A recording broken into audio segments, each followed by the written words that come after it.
Happy afternoon. Happy Friday afternoon, South Africa.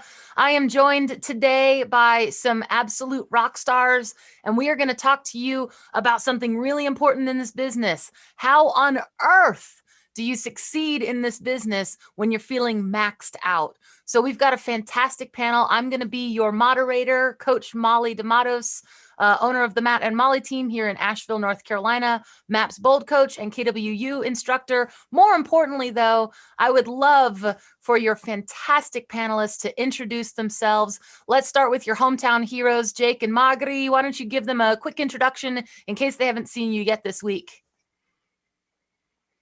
Hi guys, Jaco and Magri from Pretoria. We are Team Martens. We've been a team for the last 2.5 years officially within Keller Williams, and well, ultimately been a team since Margaret started selling property 8 years ago. We love what we do. We do it morning, noon, and night. We're doing it with our family, and we're chasing our big why. Nice, fantastic. I love it. All right, Alexis, tell them who you are. Yep. So Alexis Weigand, I'm in San Antonio, Texas. I lead a group here. I'm also a MAPS group coach. So I've got a program called the Mega Listing Agent. If you guys just saw, we did a session on it. And I'm just really excited and honored to be here. Fantastic. And look, I see joining us in the amazing world of technology, we've got our friend Andrew, and I'm sure just as soon as he connects, he'll take himself off mute. And awesome. Hey, Andrew, we're just perfectly on time. You can take yourself off mute, tell them who you are, give them a quick introduction. Hello, South Africa. Andrew Bloom, and I run a team out of Arizona. We last year just under $200 million in production, about 40 total people, and now I'm the team leader of Keller Williams Santa Monica, 400 agents. And then I oversee the Cunningham Group with about another 1,400 agents. So been in the business almost 30 years. And so super excited to be here. I'll try to fix my background now. You're fine. You're fine. So just a little bit of time been in the business. So everybody tune in. It's your 4 o'clock Rockstar panel. You are in for a treat today. This group is about to bring it. So grab your notebook, grab your pen. Remember that 80% of what you don't write down, you will forget.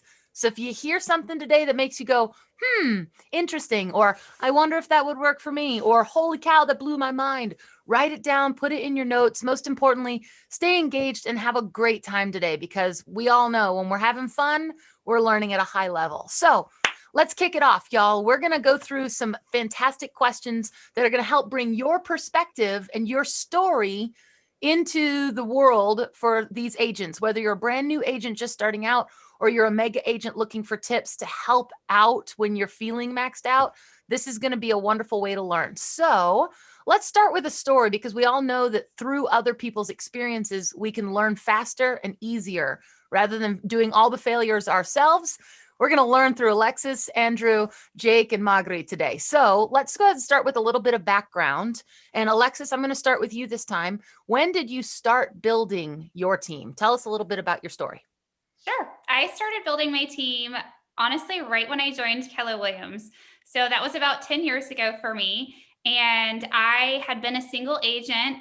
My parents actually had a brokerage. And when I started doing maybe 3 to 4 transactions a month is when I also got a MAPS coach. And I will tell you, when I got a MAPS coach and had someone validate that, yes, I was carrying babies on the hip while answering my phone and juggling way too much that it was time to get an assistant.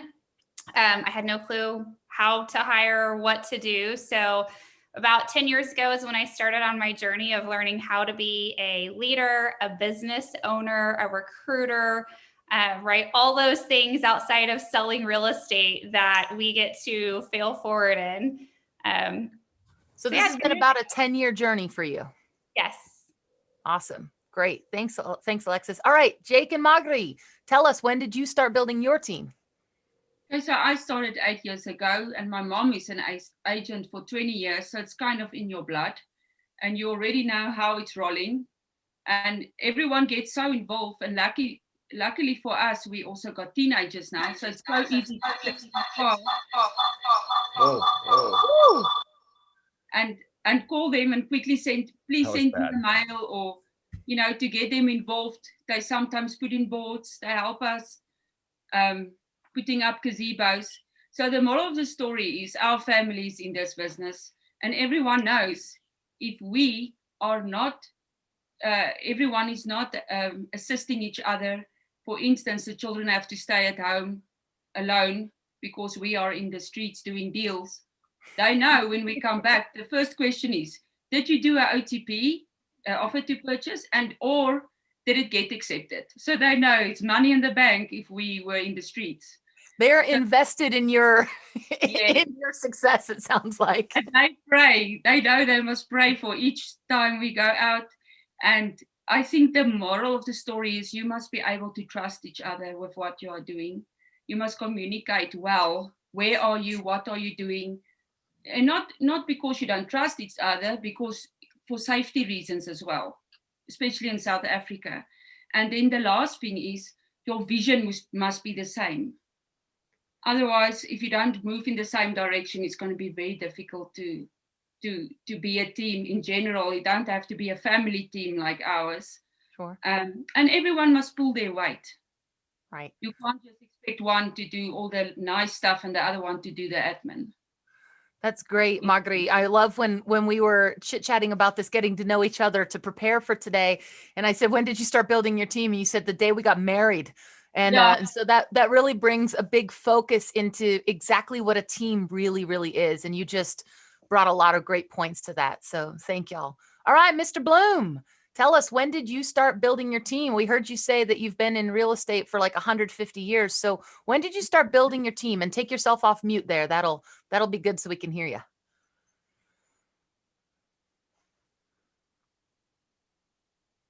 Mute. There we go. Good job. All right. Thank you, Molly. So sorry about my little technology faux pas, but This is all about succeeding through others. And here we are together. So go for it. you know, I got in the business and mastered lead generation at a really high level really fast. I fell in love with the activities, the daily activities of lead generation. I was obsessed with. I just totally fell in love with it. And as a result of lead generating at a really high level, I needed to build a support team around me to be able to provide the level of service and care to those clients that I was securing through this lead generation effort. And it seemed like everything that I did worked, whether it was, you know, open houses, calling expireds, calling canceleds, farming, it all worked so well. And as a result, it required me to deepen my bench and surround myself with people that could assist me in providing a higher level of care. So, that kind of hit a plateau. I hit a ceiling of achievement in my career about probably 22 or 23 years ago. I couldn't sell more than 100 So about houses. 7 years in? Yeah, I was in it about 5-6 years, and I Okay. couldn't sell more than 100 homes a year on my own. Sure. And I had kind of peaked out at about $40 million a year in production. And I was farming 4,000 doors, and I was farming the 4,000 doors for 20 years. And I didn't know how to really grow the business. And I had a wonderful career, but I didn't have a business worth owning or a life worth living. I had a great job and a great career. So 5 years ago, I attended Expansion Systems Orientation, ESO. It's an advanced level. What's that? I said, write that down, everybody. ESO. Expansion Systems Orientation. I had spent 20 years within the models of the MREA without understanding that I was working within those models. And when I took Expansion Systems Orientation, I realized that mastering the 4 models was the permission that I could give myself to expand. And so after taking Expansion Systems Orientation, I simply quadrupled my lead lever activities because I understood the lead generation at such a high level that I 10x'd that. And that forced me into the organizational model and needing to deepen my bench. So Andrew, what I hear you saying is that you started building your team and you've never stopped. Yeah, I know it's true, right? Yes. Right. Yeah, I started building the team and I never stopped. And I really hit the accelerator after taking ESO, career visioning, 30, 60, 90, success through others. When I got Kellerized as a Remax agent, right? I was with Remax for 20 years. And then I started taking the Keller Williams courses and my business was doubling every year. So, you know, it's just following the models and the systems to a T just became so very important for me. And that has allowed me to grow and scale the team and the business. Fantastic. Fantastic. So Jake and Magri, what is the most important thing that keeps your team together? I think you kind of gave us a really good hint of what you're going to say in your first answer. What is the most important thing, though, that keeps your team together? You're right, Molly. Margaret referred to communication and trust. So we would constantly be, did you follow up this buyer? Did you check in with the seller? Our schedule tomorrow is intertwined between she going to the same address and me following up 2 hours later with some other buyers. So communication, definitely. Okay. And the trust of knowing that if I go there, my pitch and my validation and my qualification and my questions is the same as what she would be going through. Yes, it's different because it's male and female and it's different positions on the disc profiles, but you get through the work and you get the info out of the client. So when you come back and you ask for X annexure to the contract, or you want to check is that the buyer qualify through the bond originator, you would know that it's been done by the other partner already because we know that's how we roll, so to speak. And then I think it's family. We stick together through ups and downs, through years where there's less sales and years where there's more sales, months when there's drought, so to speak. And the kids also know that I think they pick up if there's more takeaways and better quality whiskey and wine, they know there's better deals. And if it's less eat out and more normal sandwiches, there's less money to go with. But it's definitely communication and trust. Communication and trust. I hear that. Absolutely. So Andrew, what is the most important thing in a nutshell? Because I know with 30 years experience, there's a billion important things. What's the most important thing that you think really gels your team and keeps you together? Well, it's a culture of accountability and just an authenticity of who we are and a commitment to growth. So, you know, personal and professional development are sort of our core values. And I think as we just continue to pour into each other on and off the field is really important, you know, for us. And, you know, when we're on the field, we work really hard. And when we're off the field, we work really hard. And we're working on our personal development and who we are and, you know, how we communicate with each other and helping each other achieve our goals. So, you know, really doing that vision board exercise and, you know, reading the right books together and getting on Zoom every morning for a power up, particularly during COVID, just to keep everybody together is really important. So growing as individuals helps grow together as a team.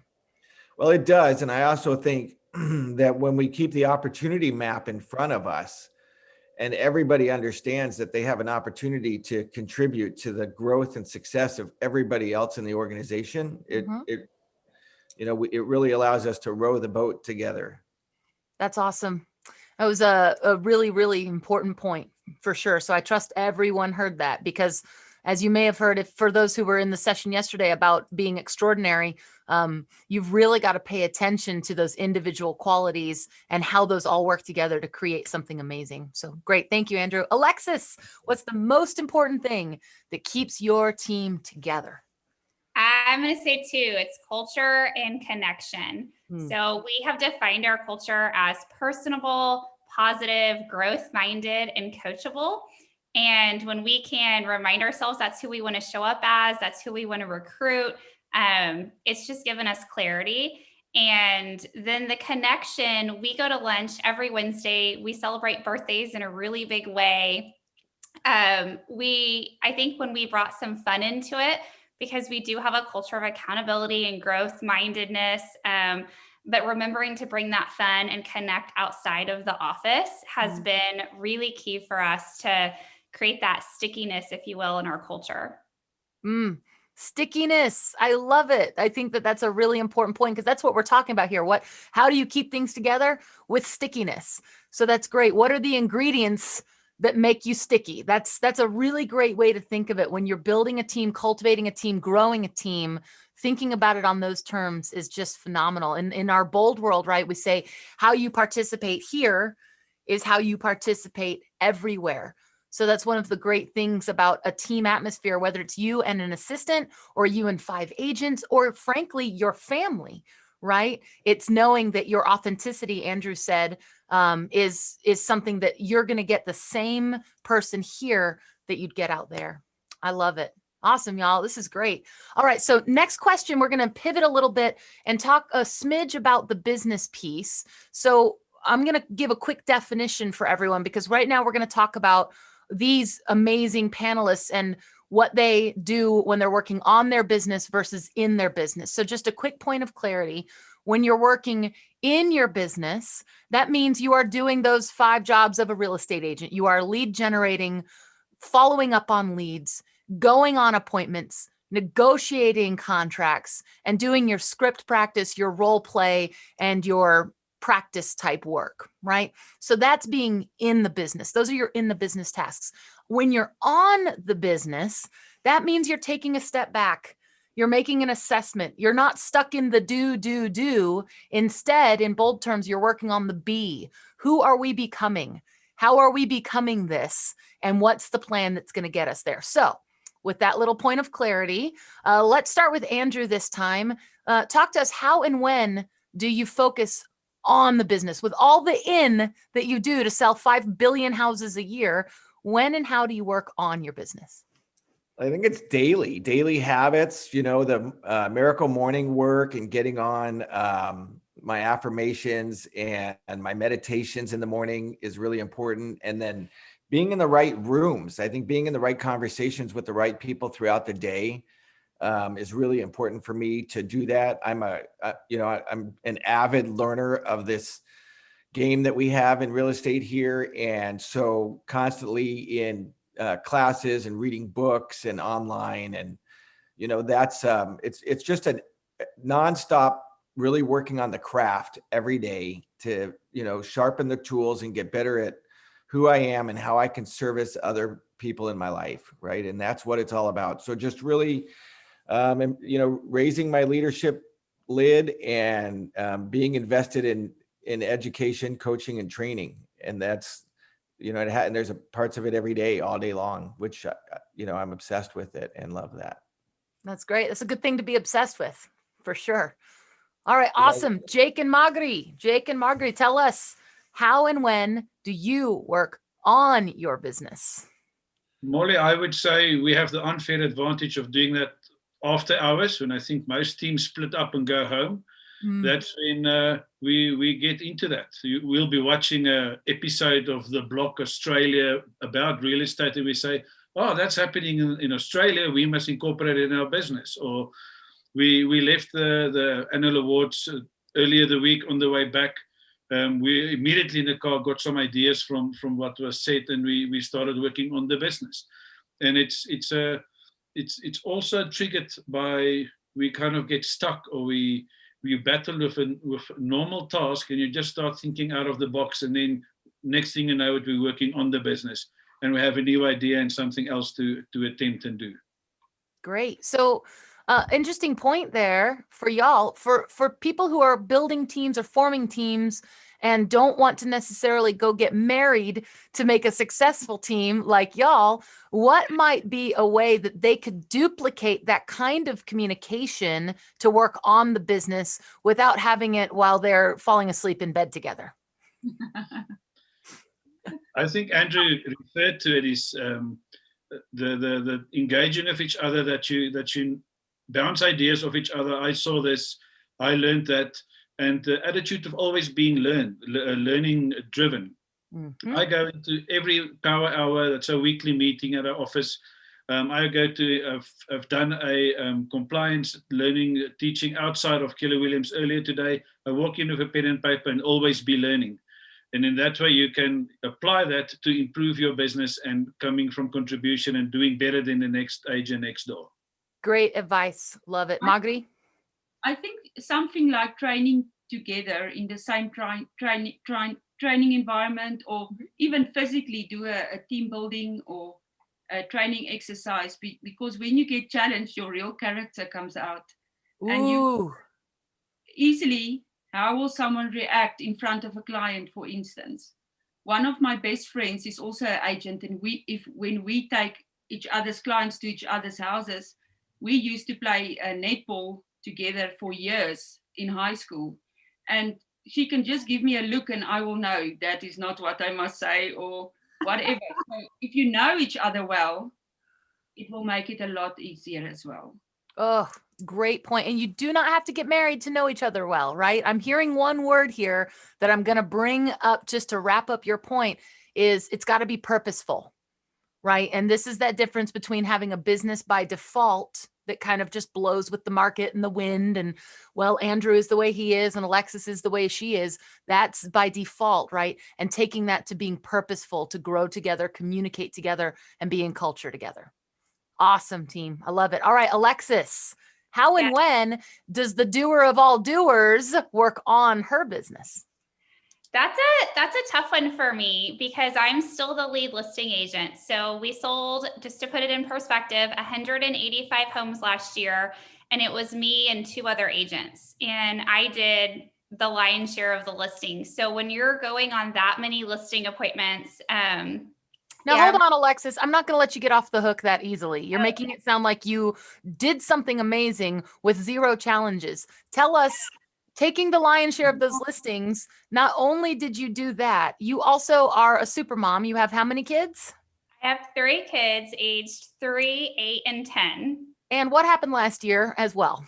Yep. So we really enjoy cycling, and I was drafting a little too closely, meaning my back tire or my front tire was on my husband's back tire, and I fell and I shattered my pelvis, and I actually flatlined and coded in the hospital. So right before surgery, so they resuscitated me. Gratefully, I was able to walk, but I was in a wheelchair for 3 months. So with my mega listing agent course, I always say, if I can do it with 3 young kids at home during this insane, crazy year of COVID, with a quarter of the year in a wheelchair, I promise you, I can teach you the scripts and systems to go take more listings, doing it exponentially easier than I did it.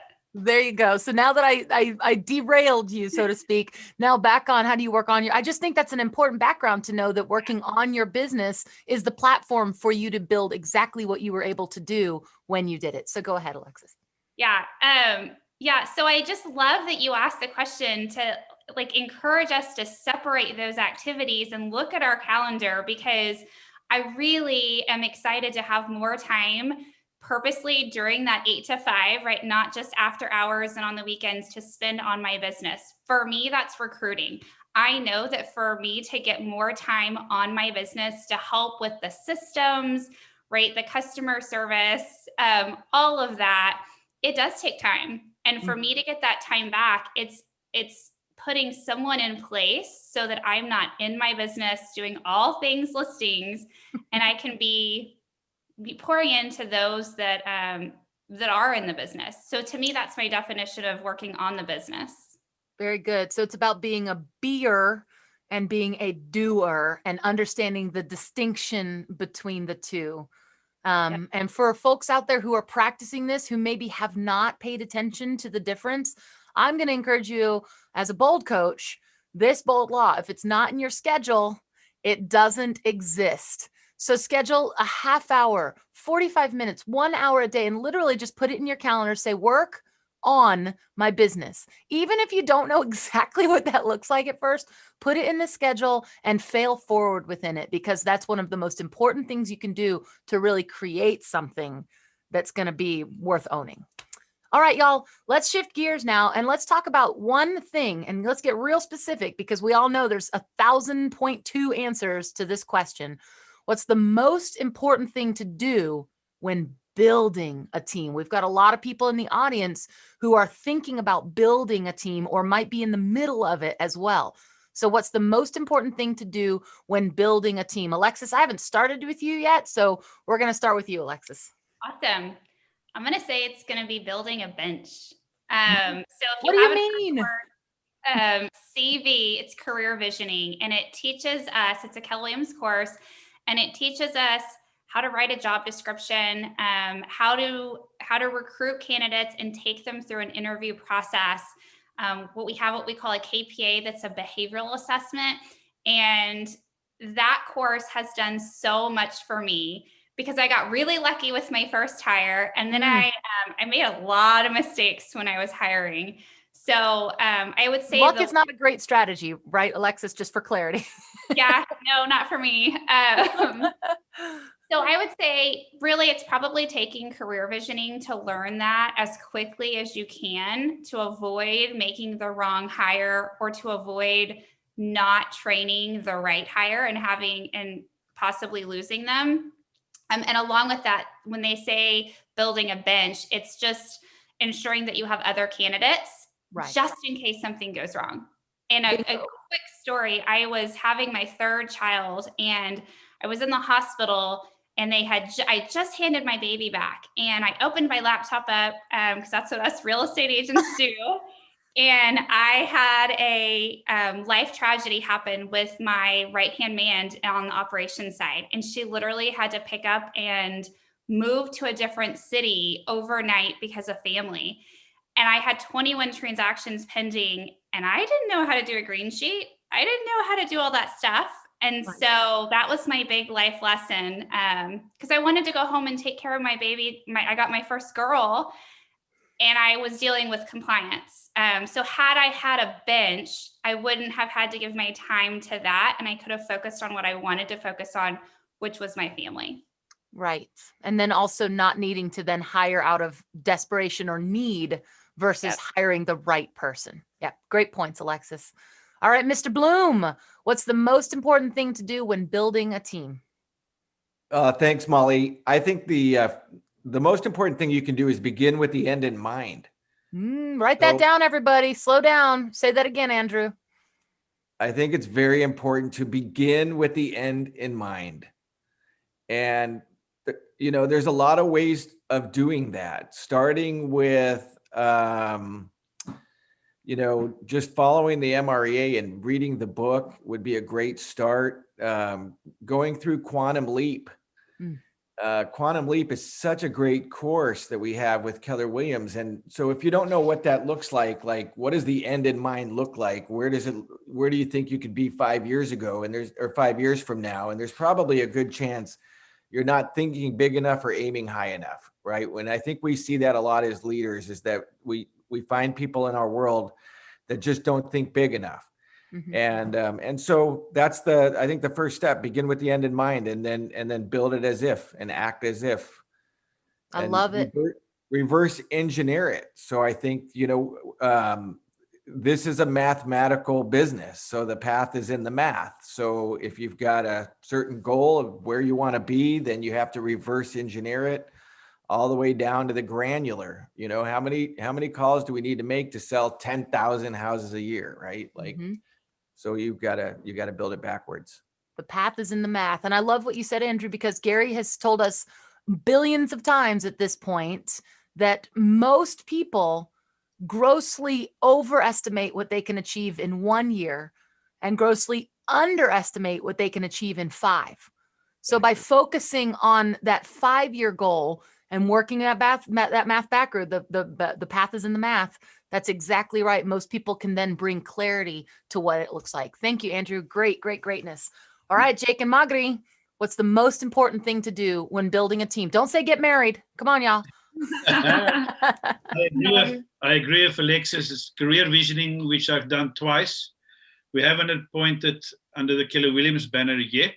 That's one of the goals for this year. So follow the process of the career visioning when you want to appoint. Don't just follow the advice from your father-in-law or from the neighbor when you do that. And as our OP always say, Rian, is appoint a 10. Don't go for a number 7 or a number 6. Appoint a 10. Somebody that's going to take the whip and get you in line and make sure that you are effective and you are productive. That it's not a matter of you must always spoon feed and always help. So it must be somebody that actually complement what you are doing. And also make sure that that person will cover your weaknesses. My biggest challenge personally is if I want something done correctly, I want to do it myself. And that's not the way to move forward and to leverage and to grow. I'm going to have to let go of some tasks. I love it. Magri, you got anything to add there? Yes, in my case, I think in general, a real estate agent is not an admin person. So I would say someone that is a high compliance person and someone that don't want to be in the front row, but rather in the back row and, you know, do what need to be done and take the things out of your hand that you hate. And they must know you hate it. And, you know, just compliment you without saying it. You can almost Absolutely. say. And So focusing on the 80-20 principle and taking the things off that you should not be focusing on so that you can apply disproportionate effort to the activities that actually get you the results you're looking for, right? Very cool. Very cool. I'm going to add one little thing to that because I think it's really important, particularly for folks who are thinking about starting a team, or maybe you're just at the very beginning. I'm just going to encourage you to not worry about doing it perfectly. You don't have to have everything set up just wonderfully. Oftentimes in this business, we spend so much time getting ready, getting set, getting set, getting set, that we never actually go. So I'm going to encourage y'all to follow in the footsteps of Gary Keller and create a plan. Follow the plan for sure. Don't wing it. However, don't worry about following the plan perfectly. Things will go wrong. You will mess up. Your admin will quit. Things are going to happen. Don't worry about it happening perfectly. Fail in that forward direction and just get into motion. You can't do anything, win, lose, fail, succeed, without action. So start with that. All right, y'all, as we finish out the final quarter of our amazing time together, we've got my two favorite questions, frankly, coming up. So everyone tune in because here's where the fun starts. We're going to start with Jake and Magri, and we're going to talk about what has been your biggest mistake. I said at the beginning that we succeed through others and that through other people's stories, oftentimes we don't have to repeat every part of history. So let's hear everybody's history here on some huge mistakes that have been made and maybe help other people not make the same mistakes. So Jake and Magri, what has been your biggest mistake so far? So me being a teacher and a mom, I care too much for everyone and how everyone feels and how that everyone is happy. I always say you can't make everyone happy. You're not wine. So the story is you should not get too involved with your transactions. We had a panel or a training where the attorney said, this is the job of a real estate agent. This is what you must do. You must list, sell, get the buyer a home, whatever, get a loan, whatever your job description is, that 5 things. Then when it comes to giving your advice on legal stuff, don't do that. It's not your job. Give it to the attorney, or it's not your job to get the building plans. It's not your job to do other stuff. You can just advise them where they can do it and how they can do it, but do what you need to do and focus on your dollar making activities. Don't do what you shouldn't do. Stay in your lines, right? Yeah. Love it. Jake, anything to add there for biggest mistake? Yes, I think from building a team or appointments, prior to our Keller Williams time, we made 2 appointments of admin assists. Horribly wrong, because it was made out of a auntie so-and-so said, this is a good person, she'll be able to help. Or this person is actually a graphic designer, but she's looking for something to do, so she will help with our social media. The cost of teaching that person what to do and then paying them in any way during that time, and then once they left, under whatever circumstances, to fix what they've broken is not worth it. So to the point of career visioning and following career visioning, one of our biggest mistakes was not following career visioning, but that was before our time with KW. So there was a massive value add. When I sat in career visioning the first time, I thought, if I only knew this 3 years ago, I would have saved a lot of money. So don't appoint emotionally or your mother's cousin twice removed brother or something. Very good. So if you haven't made that mistake yet, listen to the advice here and understand what this looks like. Awesome. Fantastic. All right, Alexis, what has been your biggest mistake? Oh, there's a lot of them. I think we can all nod our heads on that one for sure. Similarly, I just really want people to succeed and I see their potential. I think like many of us do. And yet when they weren't performing or they weren't showing up or they weren't willing to do something that was going to, help the team, that was a red flag, I chose to just have this rosy, optimistic lens, like, oh, I can just pay them more money and they'll be more motivated, or I'll give them more leads, or I'll spend more time with them. And at the end of the day, we can't change people. We can't want it for them more than they want it for themselves. And Molly, you said something, how you show up here is how you show up there. Right. And so just being able, my coach says this was a pattern and to some extent it still is that I work on. But really sticking to what in career visioning they teach us as a 30, 60, 90, getting clear in writing on this is how you win at 30 days. This is what you're going to want to achieve and what we want to see. And if that isn't achieved, just because I love them as a person doesn't mean they're the right fit for the organization. So I think slow down. Say that again, Alexis. That's so huge and so important. Just because I like them a lot as a person doesn't mean they're the right fit for the job for our organization. Bingo. And so I think had I had a bench, right, that I would have, if I could have just stuck to clear expectations and realized, that I was hiring because I was liking people instead of hiring for the job, that would have saved me a ton of time and money and lost heartache. So just getting clearer on to them, right, on the 30, 60, 90, what we expect. And if it doesn't work out, like you said, don't be heartbroken. Yes. Don't move your standards. Yes. Well said. Always stick to your standards. I think as MAPS coaches, you and I have heard over the years quite a lot that we can accidentally love people right out of this business.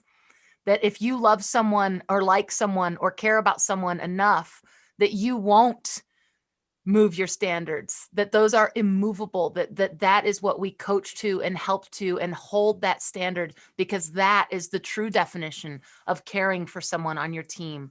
And like you said, Alexis, I think so well, is just because they're not the right fit doesn't mean you like them less. It probably means you like them more and respect them enough to help them realize that, right? Gary Keller's very good at making that point. Andrew, I think you and I have seen that 1 or 2 times, his pens that he moves right off the board there. Yeah. All right, Andrew, tell us, in 30 years, pick one. What has been your biggest mistake? Well, I think it's just, simply not following the models. And what I mean by that specifically is you have to course correct quickly. And I think that when I allow myself to meander off course by very far, the energy and the pain that it takes to course correct when you're off course by more than just a slight variation is just a real challenge, right? So it's making sure, and that's being in culture. We're in a culture of accountability, and we're in a culture of models and systems. As Gary says, the goal doesn't get moved. It doesn't get adjusted, right? So I know when I'm not following the models and I'm off course and I haven't course corrected, that there's probably going to be some, bloodshed or some tears shed or both, to try to get back on course. And so I think that's the most important thing, is just to continue to be in a culture that's learning based, and that accountability is done out of love. and admiration for working together and what we want to accomplish together. And so those are really the biggest mistakes that I've made, is not staying in culture, staying out of culture for too long and not course correcting. You know, we're given the gift of creativity after we've mastered the fundamentals and the models and the systems, but it still doesn't give us the right to be overtly creative, right? We still have to stay within the, you know. Bingo. The minute you say to yourself, I'm special and I can do this differently, is the minute you need to trigger yourself to get back on course. Because here's the truth of it. The most successful people in this business aren't special at all. They just do the basics better than any of the rest of us. That's it. Yeah. Right? That's it. All right, my friends, we've got just a couple minutes left. So what I would love to do now is hear, and this is everybody in the audience, tune in. This is the good stuff. This is where they get to go off script and just have some fun, because the last question is really, really broad. So from these incredible mega producers, what are your last words of wisdom? So give us some wisdom. Let's start with, who wants to start? Actually, I don't have to ride the whole train. I got one question left. We can get creative here. We'll get nuts. We won't follow the model. Who wants to start? I'll get going, Molly. There it is. Look at that. So I've learned from my previous team leader to calculate your hourly rate. Then go see the non-dollar producing activities that you're doing in your business, how much you actually cost yourself if you do not appoint, admin assist, grow your team, apply career visioning. So to understand your hourly rate, I'm sure that's a training on its own just to get to that formula, and there's probably more than one. But to spend time on non-dollar producing activities times your hourly rate, you're wasting money. Oof.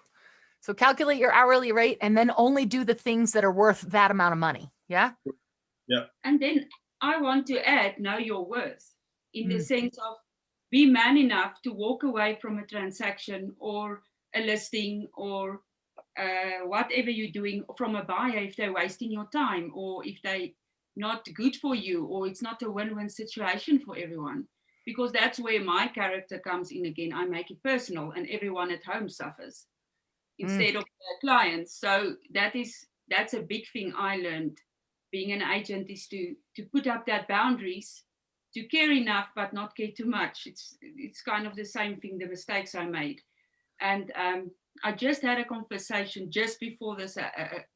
Another agent phoned me and he's like, this guy didn't want to accept my offer. And then I said, there's a good reason for it, but I'll phone you back when I'm off this session, because I really can't talk to you right now. But I think you must just know your worth and be able to step away or dig in when you need to. I love it. I love it. And Alexis, and I know in the coaching world, what you're saying here is stop playing not to lose and focus on playing to win. Too many times we get caught up in, well, I've already done this and I've already done this and I've already done this, so I might as well just keep going. That's playing not to lose. Instead, shift your mindset and play to win. Know your worth. Awesome. Team Martins, that was fantastic. Thank you. All right, Mr. Bloom, words of wisdom. Yeah, put the oxygen mask on yourself first, right? Like, it's just feed your soul, self-love, self-empathy. I think love is the answer. And so make sure that you're wrapping your arms around yourself every day and you're feeding yourself with positivity. And, that's really the best you can do. Amen and amen to that. Absolutely. Go with grace. I love it. All right, Alexis, I can't wait to hear your words of wisdom. I've got my pen and my paper and I'm ready. I'm going to piggyback off what you said, Molly. And you said play to win, not to lose. And I got a lot of energy from doing my 5-year vision. And Andrew, you had said as well, like you had said, the opportunity map. And when you say that, I think of a 5-year org chart. So I would encourage and challenge all of you to write out what is the goal so big it's unthinkable, because y'all are right. You said this, Gary says this, we overestimate the 1 year and we underestimate our 5-year. So I would encourage you guys to just take some time to yourself, think big. What would make it an amazing 5 years, and put an org chart behind that. Because when you start recruiting, even if it's your first assistant, there's nothing more powerful than the feeling of hope and that they're buying into a vision of something bigger than just you and how much money you make, right? If they're buying into a vision of here's where we're going to go and here's who we're going to have on our team and this is where we're going to be together in 5 years, that can be really powerful and impactful, not only on your own mindset, but on those that you're pulling into your world. Man, I love that. Put a mic drop on that one, right? And so for those of you who don't know, org chart is an organizational chart. So what it is that you're going to achieve in 5 years and the people that are going to help you achieve that. It's future pacing. Andrew, I think you've got one final point. Great. Yeah, Molly, I think it's a great exercise for everybody to sit down and draw your current organizational chart. Draw your org chart out now.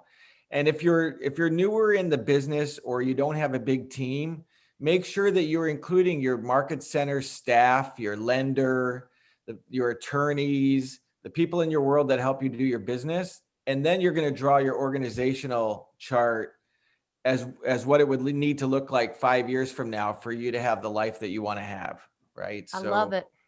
I love that future casting. Yes, it's amazing. All right, y'all, we have come to the end of our time here together. So just to wrap this all up, I took a million notes. I'm sure that you did too. I heard a lot of talk about communication, trust, culture. Most important thing here, to succeed through others when you're maxed out, you've got to put a plan together and get after it. Don't worry about doing it perfectly. Come fail forward. Alexis, Andrew, Jake, Magri, and the entire crew at KW South Africa behind the scenes. Thank you all so much. Now go out there and close out your family reunion. You all have done a wonderful job. Thanks, everybody.